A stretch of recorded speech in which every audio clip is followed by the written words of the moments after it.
皆さんこんにちは。Welcome back to Say Japanese Podcast. This is episode 33.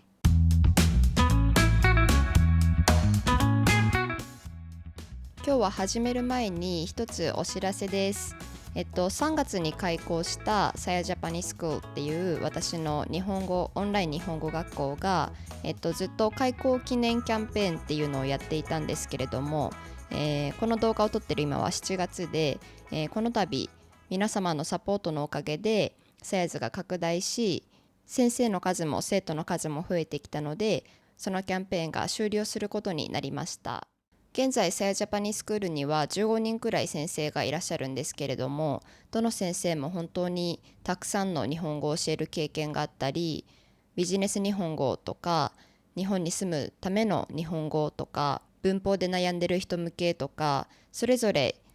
得意分野があって、サイズでの研修とかも通しながら、その得意分野を常に研究改善している方々が多くて、本当に私自身も日本語教師として尊敬している先生ばかりです。授業は25分か50分か選べて、どの国にいても世界中のタイムゾーンに合う先生方がいるので、ぜひトライアルレッスンを受けてみて、皆さんにぴったりなオンラインの日本語講師を見つけてください。キャンペーンは7月18日に終わりますが、その後もお得な情報などがいろいろあるので、ぜひ sayjapanese.com からSay Japanese School を見てみてください。それではお待たせしました。今日のトピックに入ります。皆さんは今、自分が生まれた国に住んでいますか？それとも海外に住んでいますか？中には若い時に移住したので、自分の国よりも今住んでいる国に住んでいる期間の方が長いとかいう方もいるかもしれません。私は小さい時からずっと海外に住むことに憧れていて、で3年前に、やっとその夢が叶ってスペインに移住しました。でスペインに来てから本当に素敵な人にたくさん出会えたり、日本にいたら絶対できないことができたり、いろいろな環境や機会に恵まれて本当に感謝してもしきれないほど、今の生活をありがたく感じています。でもやっぱり海外に住むのっていろいろ大変なことがありますよね。で、カルチャーショックとか、慣れないこととか、簡単に想像がつくようなシンプルな悩みももちろん毎日たくさんあるんですけれども、それ以外にも、海外に住んでみてからでしかわからない複雑な悩みとか問題っていろいろあると思います。私はドイツに1年間住んだことがあって、で、今スペインは3年目なんですけれども、ドイツに比べてスペインはかなりたくさんカルチャーショックがあって、今でも結構びっくりすることとかありますが、でも移住してきた当時は、その時22歳かな22歳か23歳だったんですけれども、まだすごく若くて勇気のある性格だったので、どんなに大変なことがあってももう絶対やってやる、絶対成功させてやるっていう意気込みがあって、特に怖いという感情はありませんでした。なのでよく周りに勇気あるね、すごいねとは言われるけれども、それ自体はそんなに大変じゃなかったんですけれども、やっぱり数年住み続けて感じ始めることもあって、こう海外に住むマイナスな点とか、移住してきた当時はもう絶対日本に帰らないと思っていたんですけれども、最近はどうしても無理だったら日本に一時的でも永久にでも帰国しても別にいいかなっていうふうに考えています。なので今回のエピソードでは、海外生活に関する私の悩みをシェアします。こういった海外生活の悩みってどんな理由で海外に住んでいるかとか、自分の国と住んでいる国の文化がどれくらい違うかとか、同じ悩みの類でもそれぞれの状況によって全然違うっていうこともありますよね。例えば数時間のフライトで本当は自分の国に帰れるけれども事情があって、もう戻れなくなってしまったっていう人もいるかもしれないですし、逆に本当はいつでも帰れるけど片道30時間かかる上に飛行機代が高いのでそんなに簡単に帰ることもできないっていう人もいると思います。なので海外移住って最近では本当にごく当たり前のことですけれども、自分と全く同じ状況にある人が周りには見つけにくいからこそ、意外に孤独に感じやすい悩みかなと思います。で、そういった時にインターネットとかで自分の環境に似た人を見つけるとすごくホッとしますよね。こういうことで悩んでていいんだとか、自分と同じ思いしている人がいるんだっていう風に一人じゃないっていう気持ちになれるので、今回のエピソードで私が話すことで共感していただいたり、あとはコメント欄で私とは違う悩みを持っている場合は教えてくれると、とても嬉しいです。始める前に一つ前置きなんですけれども、今回やっぱり私の悩みを話すので、やっぱりネガティブな話が出てくるんですけれども、私は日本に帰りたかったら本当に帰れるけれども、それでもなおスペインにいることを選んでいるっていうほど、基本的にはこっちの生活が気に入っているので、不満というよりかは、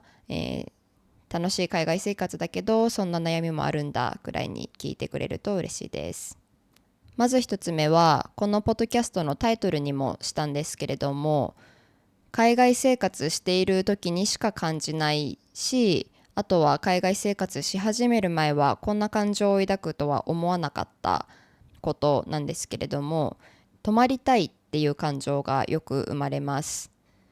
もちろんこれは比喩なので、実際にはずっと歩いてるわけでもないですし、家で寝たり休日ゴロゴロしたりとたくさん休む時間もあるんですけれども、海外に住んでる時ってずっとずっと前に進まなきゃって走っているような気がするんですね。どういうことかというと、例えば日本にいても海外にいても家賃とか生活費は払わないといけないですけれども、もし自分の国にいたら本当に払えなくなった時はすぐ実家に帰ったりとか、親戚とか友達に頼ったりできると思うんですけれども、もう海外にいたらそこで築いた生活を手放して飛行機代を出して、自分の国に帰るか、もう路上で暮らすかになってしまうので、自分の国にいる時よりも金銭面に関する緊張が、常に強い気がします。あとは自分の国だったら何もしなくてもそこに住み続ける権利があると思うんですけれど、海外だったら常に来年自分の居住権があるか確認したり、仕事を失ったら同時に居住権も失う可能性があるので、頑張って仕事で成果を出さないといけないですし、税金を払い忘れたとか、ちょっと違法なことをしたとかで国外退去とかにならないように、絶対に失敗が許されないっていう環境でもあります。あとはもう少しシンプルなことで言うと、例えば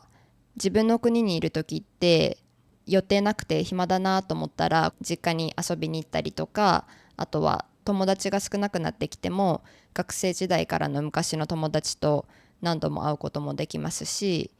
やっぱり数十年住んできた国だと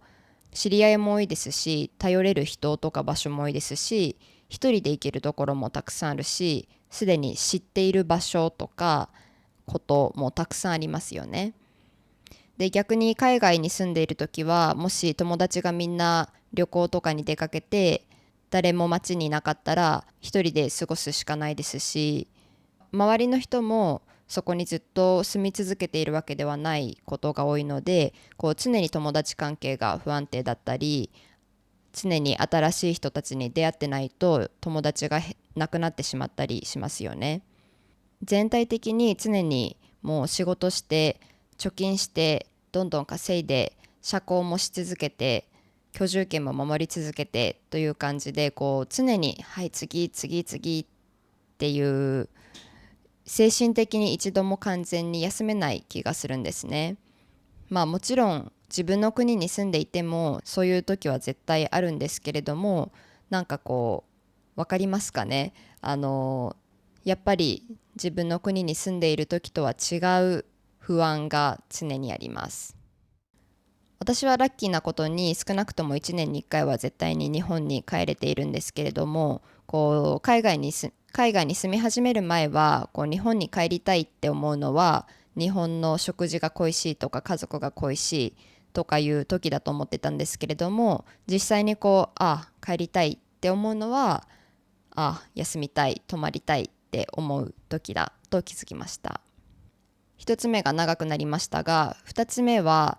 どんなに元の性格がシャイとか臆病であっても、やっぱり海外生活を続けると、もしくは続けたかったら、嫌でもメンタルが鍛えられます。ドイツで学生として留学した時はやっぱり大学からのサポートとかがたくさんあったのでそんなに苦労しなかったんですけれども、社会人になってから一人でスペインに住み始めた時はもうこれでもかっていうほどどんどん災難が降りかかってきて、もうこれは絶対試されているとしか思えないっていう時が、時々ありました。例えばビザを取得しないといけないんだけど、このオフィスは閉まっていて、この弁護士は急に連絡が取れなくなって、銀行の証明書をもらわないといけないんだけど、他の書類がないせいでできなくてっていう書類関係があたふたしている中で、急に、アパートの大家さんと揉め事が起きて、家を出ないといけなくなったりして、と思ったら急に携帯が壊れて、自分で全部調べてスペイン語で説明して修理に出して、と思ったら急に風邪をひいて病院に行かないといけないけど、保険会社と問題が起こってとか、海外に住んでいる時ってそういった基本的な生活が本当に一苦労ですよね。もう時々本当にカオスすぎて笑っちゃうっていう時もありますが、でもそういったことを乗り越えていく中でどうやって周りに助けを求めるかとか、どうやって無駄に心配しないかとか、外国人だからっていうだけですごく不当な扱いを受けることもありますが、そういう時にどうやって受け流すとか、あとは書類関係とかでこう結構追い返されたりすることもあるけど、そこを諦めないで強く踏ん張るメンタルとか、無理だと思ってもとりあえずやってみようと思う大胆さとかがどんどんついてくると思います。海外に行ったら性格が変わることがあるって聞きますが、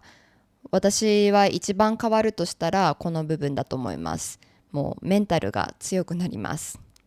では最後は、最近いつか日本に帰ってもいいかなと思っている理由の一つですが、やっぱり家族と離れるって大変ですよね。ドイツに留学した時とかスペインにまだ来たばかりの頃はやっぱり海外生活ずっと憧れていた、やったーっていう感じでもうそのことばっかり考えていたんですけれども、やっぱりこう数年以上自分の家族に1年に1回しか会えないっていう環境が続くと、もう悲しいっていうこともありますし、申し訳ないとも思いますよね。こう特に私にとっては、私のおばあちゃんが毎回毎回私が帰ってくるのを楽しみにしてくれて、いつ帰ってくるのとか、どれくらい長くいるの、これしようねあれしようねっていう風に言ってくれるんですけれども、そう簡単にはたくさん会えないので、結構罪悪感を感じています。で、あとは今はそんなに心配しなくていいけれども、将来はこう自分の親が年を取って介護が必要になったり、本当に残り数年しか生きられないってなった時にどうするかっていうのも不安ですよね。例えばその時に自分の子供がこっちの学校に通っていて、なかなか簡単に離れる状況じゃないとかなったらどうするんだろうとか、今から結構考えています。あとはこれは考えすぎかもしれませんが、自分が年を取った時も老後の生活をどこで送りたいか悩みますよね。もしかしたらそれまでにはもう言葉も完璧に話せて、家族とかコミュニティもできているかもしれないですし、それともやっぱり死ぬ前の最後の数年は自分の国で過ごしたいって感じるのか、でもその時に年金の手続きとかいろいろ大変そうとか、自分の選択肢で海外に住んでいるので本当に恵まれていることですが、選択肢があるからこそ将来どうしようどうなるんだろうっていうふうにこう考え始めると止まらないということもありますよね。というわけで、私が海外で感じる3つの悩みとか思いでした。皆さんはご自身と比べてどうですか？ぜひコメント欄で教えてください。では最後まで聞いてくれてありがとうございました。また次のエピソードでお会いしましょう。If you want to learn Japanese more interactively, you can find the best teacher for you at Saya Japanese School, a quality-fast online Japanese school founded by me. Visit sayajapanese.com for more information. Thanks for your support and happy learning!